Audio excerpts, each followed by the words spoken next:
Yeah. Now, there was an allusion. Tim alluded in the first clip to Civil War and those sort of talks, and he was talking about Bill Maher 4 years ago saying these things. I happened to hear a clip accidentally this past week. It's like I was listening to something. I was like hands free doing something in the yard. It changed clips. And then I was like, what am I listening to? And then I went over and looked. And it was Patrick Bet-David interviewing Eric Prince, former owner of Blackwater and Z, and like a mercenary figurehead in the world of the military industrial complex. And he had some thoughts on Civil War. And I take his observations seriously because of his experience and what he does. And he's actually pretty smart with military history and knowledgeable in these sort of things, right? And he had a description of what a civil war would look like in this country in the 21st century as opposed to like 1861. And what struck me was what his observation. So I hear his observation and I'm trying it on for size. Like I don't just believe stuff because people say it. So I hear it. I try it on for size. I compare it to what else I know. Here's a fact I also learned in the past week. And when you hear these two facts together, like when I tell you the fact and you see the clip, you're going to see like, oh, there might be something to that. So the fact is, in 2016, Trump won like 3,100 counties. Hillary Clinton won somewhere in the 80s. Okay. Remember that election that was so close, right? She only had to win 80 counties to get all those votes. And so 3,100 counties is a substantial, like there's a lot of people who support that guy, just not, predominantly in those 86 counties. When Eric Prince draws out the Civil War metaphor, observation, hypothesis that you're about to hear, now match those two things together, because I don't think the other side that's being so provocative understands that they are in the weakest military position in history. And seriously, I don't even like, it's not even a good, it's not a good thing. So anyway, I turn you over to LD. Will you play the rural versus urban valuetainment clip? So I'm writing about it. Okay. But I'm trying to go a little bit. Did you watch the movie Leave America Alone or Leave America Behind? The movie with Barack Obama that he was have you seen that movie or no? No, I haven't seen that. Why are you smiling? I wouldn't say Barack Obama. Leave the world behind. Barack Obama would not be on my top 10 filmmaker list. Well, if there's anything that I would want you to watch is this one. Not because it's a great movie. When you watch it, you'll see why. I'm surprised you haven't seen it, by the way. It is a very weird movie. There's a scene in this movie where a massive ship, okay, is coming towards, we can't play this obviously for obvious reasons, but a massive ship is coming towards the beach. And the daughter, this baby is sitting there saying, that ship's getting closer and closer and closer and closer until eventually it just comes through. Planes start crashing. Teslas are all driving into each other. I mean, it's a pretty epic movie if you've not seen this. And he is the executive producer with Julia Roberts and a couple other people. Then a movie is being launched right after that called Civil War. We were talking earlier off camera. And my question is the following. If, let's just say, election day, I think it's November 5th, is a Tuesday. If on that day, there is some gamification going on where certain people don't have access to voting and others do, and the election goes in a certain way, how ugly do you think it'll be in America? Gamification? Yes. What do you mean by gamifying? Meaning they can gamify and manipulate is what I'm saying. Look, a lot of countries have moved back to paper ballots and vote on that day. Let's do that. Simple. You think we're going to do that? No chance of hacking. We should. You think we're going to do that? I think state by state, we should. Absolutely. Not should. The should is a different. There's a lot of, things we should be doing, but as a country, again, if in any possible way there's manipulation gone, and there is phones off, phones not working, certain things not happening, places you're going to want to vote, maybe it's not working. There's challenges with technology, with software in that area that is causing you to wait in line for 8 hours, and families are sitting there saying, dude, I can't wait for 8 hours. My kids are waiting out the house. I got to put them down. If there's that level of frustration where a mom or dad is going to say, I just can't wait anymore, I got to go home, and that affects the election, and there's proof of that, how ugly could it get in the States? And if no clear candidate wins 270 electoral votes, the founding fathers are so brilliant. They thought of everything. So it goes to the House of Representatives, and the House decides. It happened before.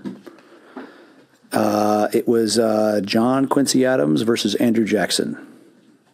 Nobody won the Electoral College, clearly. It went to the House. John Quincy Adams won, and then Andrew Jackson came back 4 years later and crushed him.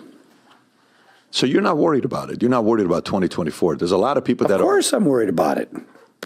There's a process, and let's follow the Constitution. I mean, of course. I mean, people want to follow the Constitution. You say it in a way where you're assuming everybody will. Do you think the concept of civil war is capable of happening in the States anytime soon, or not in America? Not the way the founders created it. I've read a lot of American Civil War history, and the feel and the vibe in the country, and some of that feels like it would today. But here's the thing: a civil war would not necessarily be. It's really going to be rural versus urban. That's the difference. It's not a regional. It's not a north versus south. It's rural. It's rural versus urban is where this divide is, which is a very different equation. Tell me more. Trump won in 2016. Trump won like 3,100 counties. Hillary Clinton won like 80. Yet the ones that she did win are big urban metro, top 20 metropolitan blue cities. Yes. So if that becomes a civil war, it becomes a very unpopular place to be. Not because those places don't have enough food, don't have enough water. That becomes very, very bad for them. Are you a preparer? Not really. No? No. Live a simple life. You're not, concerned about what could happen. Yeah. I have a few guns. I have a few guns. I have a few friends. Just a few? Is that what it is? Just a couple. You got like And a great alumni association. Great alumni association. Who out of all our enemies do you fear the most? Like if you were to say our most formidable enemies, who would you say are the enemies that you fear the most? Look, the sad thing is if the left had not done the lie of the Trump-Russia collusion bullshit, which is proven to be bullshit after $50 million of investigation.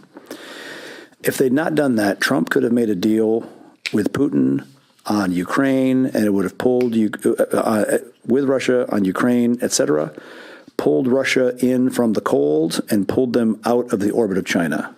Right? The U.S. policy for 100 years.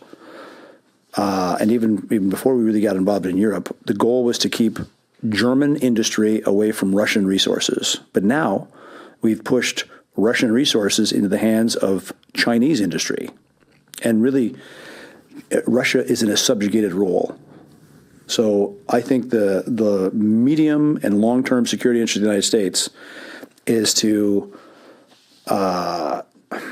bury the hatchet with the Russians and pull them away from an orbit of China, because culturally we have a lot more in common with Russia than we do with China or Japan or Korea or India. Fact.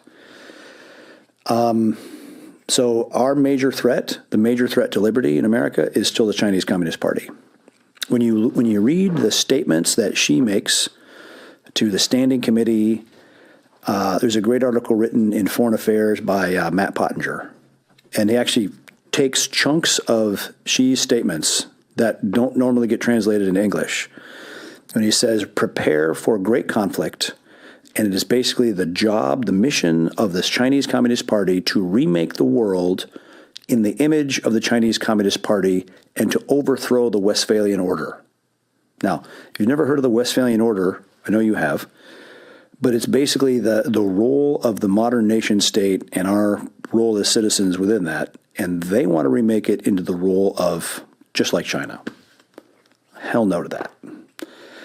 And I think the next administration, and China has for like the last 19 centuries, it's been one of the biggest economies, if not the biggest in the world. But they have a habit of coming together under a strong dictator and then, a century later fragmenting apart. I think it's better for China to be a bit more...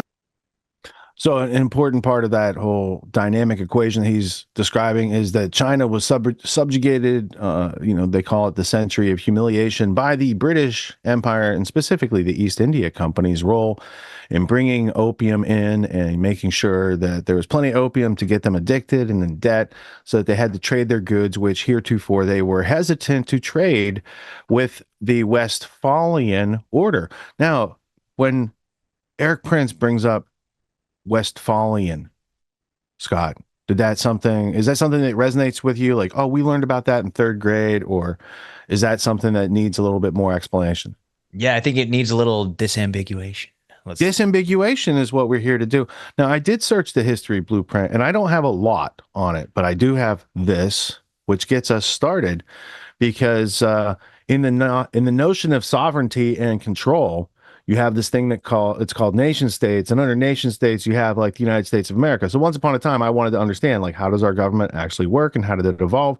And I put it into an encapsulation. Oh my goodness, I learned some stuff about that. But let's go back to, not to get distracted, the Westphalian idea. So if I click that open over here, we can see from the wiki, Westphalian or Westphalian, it's your preference, system, also known as Westphalian sovereignty, is a principle in international law that each state has exclusive sovereignty over its territory. The principle developed in Europe after the Peace of Westphalia in 1648, based on the state theory of Jean Baudin and the natural law teachings of Hugo Grotius. It underlies the modern international system of sovereign states and is enshrined in the United Nations Charter, which states that, quote, nothing shall authorize the United Nations to intervene in matters which are essentially within the domestic jurisdiction of any state, end quote. According to the principle, every state, no matter how large or small, has equal right to sovereignty. Political scientists have traced the concept to the eponymous peace treaties which ended the 30 Years' War, et cetera, et cetera. So this would be what's kind of at the crux of China wanting Taiwan to be back part of China, right? Because it says political science, the idea of no matter how large or small has equal right to sovereignty. China wants to get rid of that. But it's not just like China. China is running the international communist system, which was made up by people who run the Westphalian order in the first place. So if you have this order and you want to eclipse it, you need to have something that comes and challenges it and, brings it to an end. What you're hearing as far as Xi Jinping is saying, let's get rid of this system and just have worldwide international communism of the Chinese brand, which has cartel capitalism at the top, and then super communism for everyone on the bottom, social credit score, loss of freedom, cybernetic, technology to track and trace and database your whole entire being and make sure that you don't have any freedom. So that's a larger idea than, other ordinary reasons for wanting to go militarizing, right? There's an idea that you might want to defend your border. It's another to say, we're going to take over the world and reshape it in our image. And they got over 1 billion people trained on that idea while everyone else is just trying to live their life. There's a chance they can cause some resistance for freedom out there. So, goes back a few years. I wonder if the U.S. has gotten the memo on that whole doctrine. Like or maybe it just applies to everybody except the United States. Maybe, I don't know. Maybe there's a clause. I think the United States foreign policy reflected it until we got the British influence back in here. And then they have to corrupt our good guy image and make us do things that are blackmailable. And once the United States leaders presidents, FBI directors, etc., once they're blackmailed by a foreign entity that has a lot more experience in blackmail and brings you people like Jeffrey Epstein and Prince Andrew and Ghislaine Maxwell and that whole coterie, like they got the drop on some of America's people back in the day. And that's why you could see a lot of crookedness still going on. And people are actually starting to see those roots exposed. Enough soil has been blown off the tree of evil that you're seeing the roots and where they go out into our society, very close to where we pick up our culture. In fact, there's a lot of overlap, as we've seen at the end of the show for the past couple months in the culture section. There's a lot of overlap. So I think that those things will go on until people understand that they exist, how they work, and undermine how they work to make them not exist anymore in our reality. Yeah, definitely. And another thing that stood out to me in that little segment was, the irony of Eric Prince saying, let's follow the Constitution, right? And this is coming from a guy that facilitates the use of extra governmental forces that carry out the will of the military and other U.S. interests outside of the legal authority of the government with pretty much zero accountability. Yeah, when Uncle Sam can't do it, just outsource it to Cousin Eric. Is how it went back in the day. So there's a reason Blackwater had to rebrand as XE and pronounce it Z, so that like it's harder to track down and trace and database on what they're doing out there, right? But they enable a whole bunch of stuff, and he's not. But you don't have to like the guy or think he's a good guy for you to see some of what he's saying matches up to reality. And that's my point, is that's where you have to pay attention and not throw the messenger out with the message. Because the message might have some relevant observation there. Like, he does what he does because he's good at what he does. He's one of the best, right? And he's had support from on high in the political arena and the military industrial complex for them to say, come under our wing, and not shed the competitor, as they usually would try to do if somebody wants to invent their own army of mercenaries. That's why PBD's do you prep? No, I'm sure he doesn't prep, because he has a whole private army that will just come to his beck and call and survive together and whatever. All right, so to that point, can I just jump in real quick to that point? One of the things that happened with the Obama administration in the first couple of years was a purging of generals that were not ideologically aligned, with a turnover of American military power to NATO, to the powers that be that really pull the strings with NATO. And so a result is 75 to 80% of the U.S. military's capabilities went to private corporations, where these generals, they took their best men, they took those capabilities that whatever fiefdom they ran within the U.S. military, and then they said, okay, Mr. Obama, you want me to, screw off? Well, we're going to go over here, and now we do this thing, and now you don't get to call the shots like you did. So that puts the regime in a difficult position, having lost a lot of this capability and being dependent on private corporations that, it seems there might be patriots that are more interested in America trying to take back some of that sovereignty that we've given up in the past 100 so years. Yeah, for sure. And I think that is General Flynn one of those generals that you would have in mind? Not necessarily. Because Obama had a real grind with him. He told Trump, choose anybody except General Flynn. So I just want to know. Personally, I think because he comes from psychological warfare, I think there's something to the Flynn story that's fishy. But yeah, I always I listen to some of the stuff he says, but I don't necessarily take it without a whole lot of critical thinking on it. Yeah, I don't know. I could be wrong, but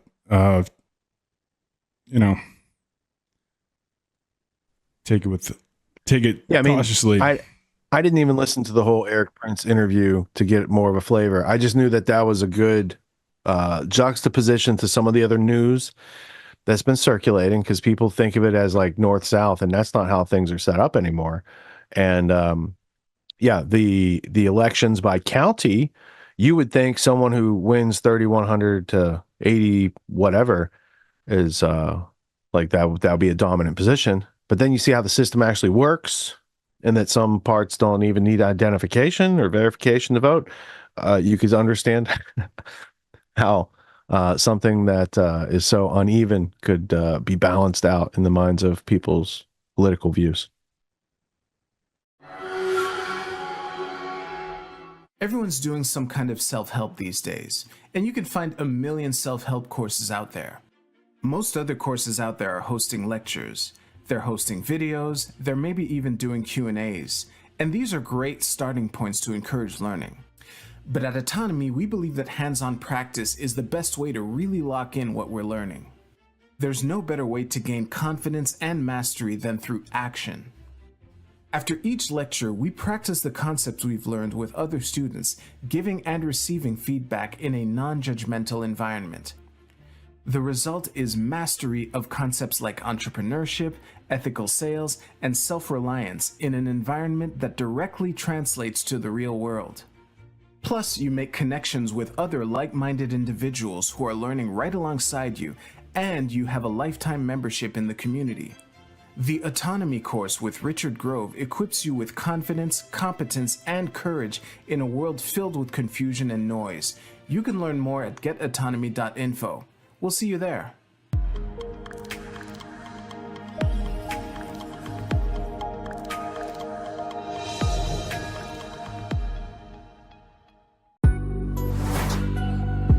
What makes the Grand Theft World podcast unique, invigorating, exciting, and informative? Most other podcasts out there are either doing straight up interviews or they're just covering the daily news. They're covering current events from the day they happened. And that is effective. It's useful. It's a great starting point. And then sometimes these current events change during the week past the first story. So we like to give it a little time. You have to wait till some of the dust settles on these stories in order to give them accurate coverage. And the other thing that's really missing in the media landscape is covering the articles that are coming out every day. That's great. That's necessary. But who's bringing in contextual history so that you can understand what has been going on for decades and decades to lead up to the machinations and actions that we see unfolding today? So what we do here on the podcast is we cover current events. Many of these things are censored, but we wait about a week. As a forensic historian, I focused mainly through my career on the history of globalism and collectivism and things that they call maybe the New World Order. There's a lot of facts to these sort of circumstances, groups, events, activities, working groups that they've had over time. So for Grand Theft World listeners, we not only break down the current events, most of which that are censored during the week, we provide you with contextual history, we give you the source notes, the references, we do deep dives, and this really empowers you with an understanding of context and history so that you can make more informed decisions in your life. There's also a community, a membership where you guys can actually ask questions and we can get into the show and we can share evidence. And there's a town hall weekly for Grand Theft World for those who listen to it and are interested in covering the stories that we don't get to during a 6-hour show. Listening to it an hour a day, you could easily consume the week's news, but you're going to have substance and meaning and context and understanding. And with that, you can make higher quality decisions in your life. So if you're interested in more quality in your life, go to grandtheftworld.com, click podcast at the top, and we'll see you there. Thank you. These allegations are false. This isn't Grand Theft Auto, folks. This isn't a video game. What are the most surprising things that you discovered once you started pulling on that thread? Who he was connected to, what institutions he was influential over, what events he participated in? Come on, man. What are we talking about? Come on, man. No. You don't have to think about it, dude.